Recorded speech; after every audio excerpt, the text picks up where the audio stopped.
Hello friends and welcome to Parks Crafty Creations. I'm your host Brian Parks. If you're new to sewing, you've probably looked around online, watched a few videos, walked through a fabric store, and thought, wow, I need a lot of stuff before I can really start sewing. Trust me, you're not alone. One of the biggest mistakes many beginners make isn't choosing the wrong fabric or making an error while sewing. It's spending money on things that they think they need before they actually need them. Today, we're talking about some of the most common sewing tools, gadgets, and supplies that beginners think they need, but really don't. And don't worry, this isn't about telling you not to buy fun sewing stuff. It's about helping you spend your money where it will actually make the biggest difference in your sewing journey.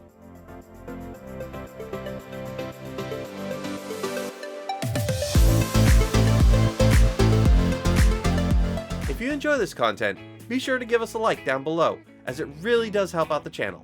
Do it now please, and if you're new to the channel, don't forget to subscribe and ring that notification bell icon so you'll always be notified whenever a new video drops. And hey, if you love what we do here, don't forget to share us with your friends. Alright, let's jump in.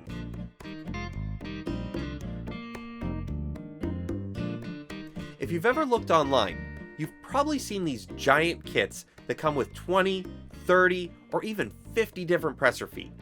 I've got one here from Madam Sew with 32 presser feet in it, and truth be told, I haven't needed to use more than maybe 5 of them. The truth is, as a beginner, it's easy to think you need all of them. The reality is, most beginners can complete a huge variety of projects using just a few basic feet. Your standard or zigzag foot, zipper foot, quarter-inch foot if you're quilting, and buttonhole foot will handle the vast majority of beginner sewing projects. Many specialty feet are designed for very specific techniques that you may not even encounter for years to come, and you can easily acquire them as you need them. So, don't feel pressured to collect every foot available. Learn how to use the basics first.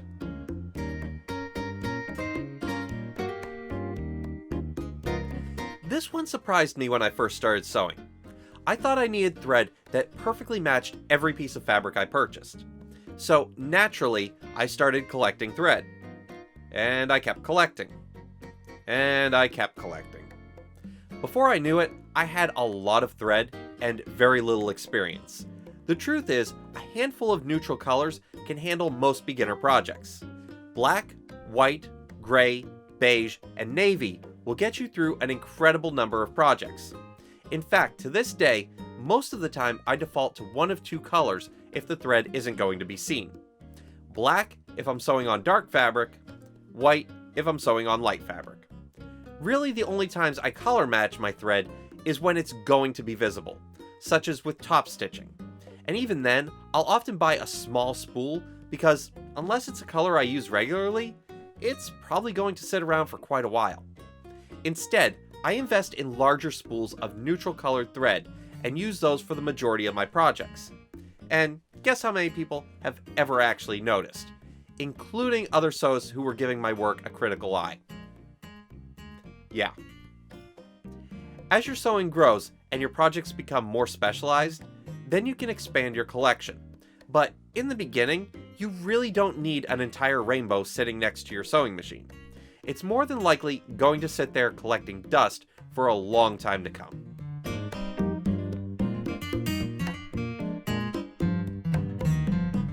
Alright, I'm going to stir up some controversy with this next one, and I'm sure there's going to be much wailing and gnashing of teeth directed my way down in the comments.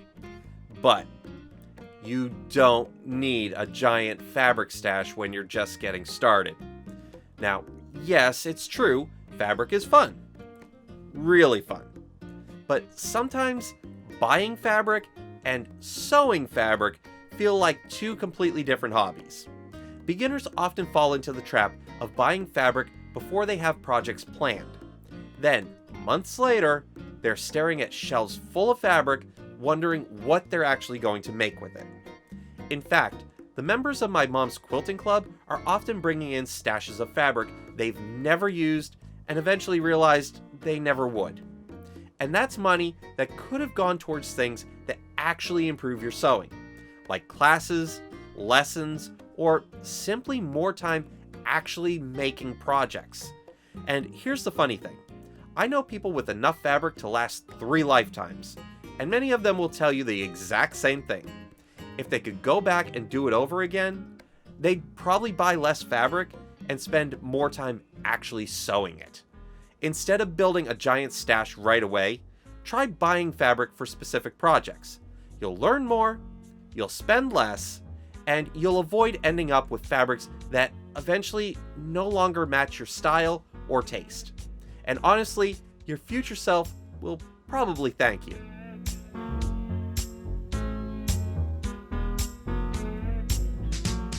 Another common beginner mistake is believing they need a specialized pair of scissors for every task.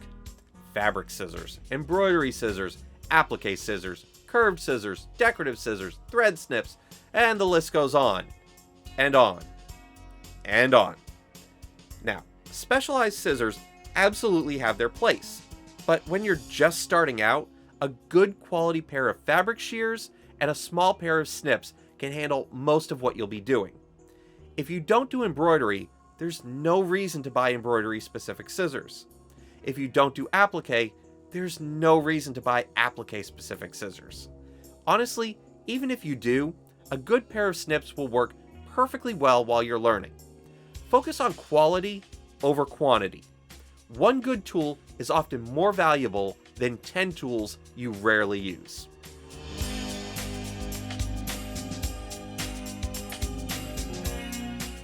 Alright, let's be honest.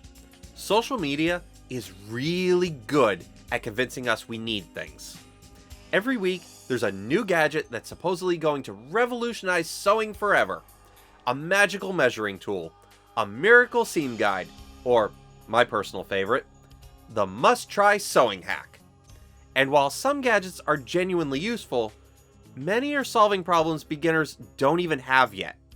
Frankly speaking, and this is coming from someone who actually works in marketing full-time outside of YouTube, even if you're not new to sewing, you can usually assume that whatever gadget is being heavily hyped online, you'll probably survive just fine without it.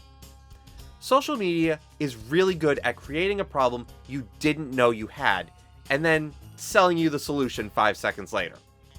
Instead, ask yourself one simple question. What problem am I trying to solve? If you don't have a specific problem, you probably don't need a specific gadget.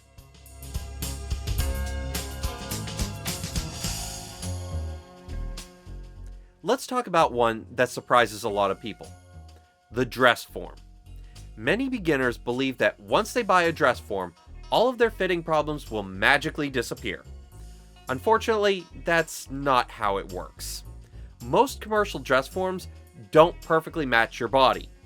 Fitting garments is a skill all by itself. A lot of beginners think a dress form is the secret tool professional garment makers use to get everything fitted perfectly. But in reality, measurements, fitting adjustments, and understanding pattern alterations are doing most of the heavy lifting. The dress form is often just helping you visualize the process. I make garments for myself and for my mom. In fact, it's the main reason I got into sewing in the first place. And guess what? I still don't own one. And I would even argue that if you can take accurate body measurements and learn how to size and adjust your patterns correctly, it takes much of the need for a dress form out of the equation. Especially for many beginners, a dress form ends up holding unfinished projects, jackets, or random sewing supplies more often than it helps with fitting.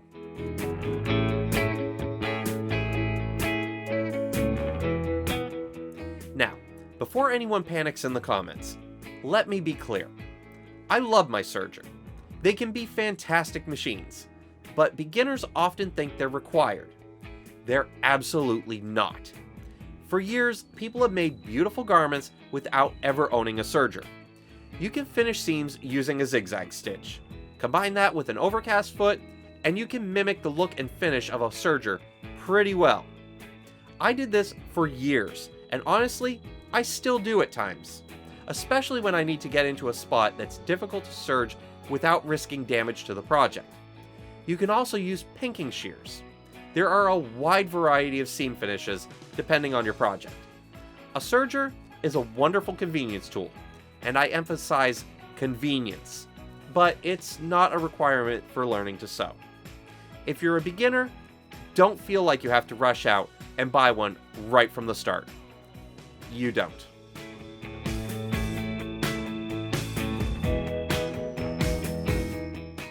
Now, let's talk about the first thing that catches almost every beginner. When many people decide they want to learn how to sew, they immediately start looking at sewing machines. And somehow, it becomes really easy to convince yourself that you need a machine with hundreds of stitches, computerized features, automatic everything, and a price tag that's sure to make your wallet cry. The truth is, and I've mentioned this in previous videos, and I'm sticking to my word on this one, most beginners don't need an expensive sewing machine. In fact, some of the most beautiful garments, quilts, and accessories you've ever seen were likely made on very basic machines. A straight stitch and a zigzag stitch can take you incredibly far. Now, I got some very vocal responses the last time I brought this up. One viewer strongly disagreed with me and argued that advanced machines help beginners avoid mistakes and frustration. And honestly, I understand that perspective.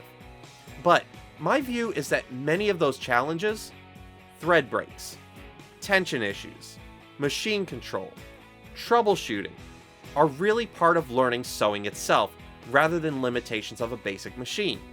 A more advanced machine can absolutely make sewing easier, but easier doesn't always mean you're learning the fundamentals. That's one reason many people learn so much from older or simpler machines. They give you direct feedback. When something goes wrong, you can usually trace the cause and learn from it.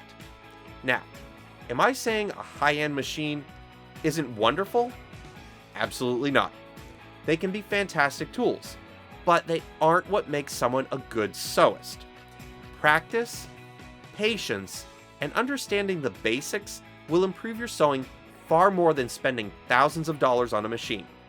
So, if you're a beginner, focus on learning how to use your machine rather than upgrading your machine. And those are words I'll absolutely stick by.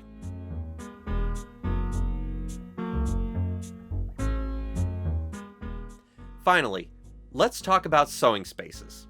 If you've spent any time watching sewing videos online, you've probably seen beautiful sewing studios with custom tables, wall storage, dedicated cutting stations, and enough organization to make anyone jealous. Those spaces are amazing, but they're not required. And frankly, just being honest here, few of us actually have the space for them. Many sewists started at a kitchen table, a folding table, a desk, or a small corner of a room. Here, let me take you behind the scenes of my own studio space so you can see for yourself. Alright friends, welcome to a little bit behind the scenes of Park's Crafty Creations. This is just to kind of show you don't need a lot of fancy furniture to really accomplish a lot when it comes to sewing. As you can see, my space isn't even that big. It's a lot of creative camera angles and creative lighting in order to get what you guys see. And like I was saying about fancy furniture, this table actually, if I peel that back, as you can see, it's just a folding table. So definitely nothing fancy. And then all I do is I cover it with black tablecloth, and then I've got the mat on top of that. For my sewing machine, that is actually sitting on a little computer desk. And I've been using that for years, never had any problems, works just fine. So absolutely nothing fancy between these two. And as far as what my serger sits on, well, that's nothing really fancy either, as you can see. It's just a little stand. I think I paid maybe 30 bucks for that, and it holds it just fine. Again, it's been doing that for years, no problems. So yeah, you don't need anything really fancy in order to really accomplish anything in sewing. As long as you got a flat space that you can work at, you're good to go. See? Sure, having a beautiful sewing space can make sewing more enjoyable, but it's never a roadblock, and it's certainly not a requirement. In fact, let me know down in the comments if you'd be interested in a future video where I compare some alternative options to those expensive sewing tables and setups and show what's available at more reasonable prices that can perform just as well, or in some cases, even better.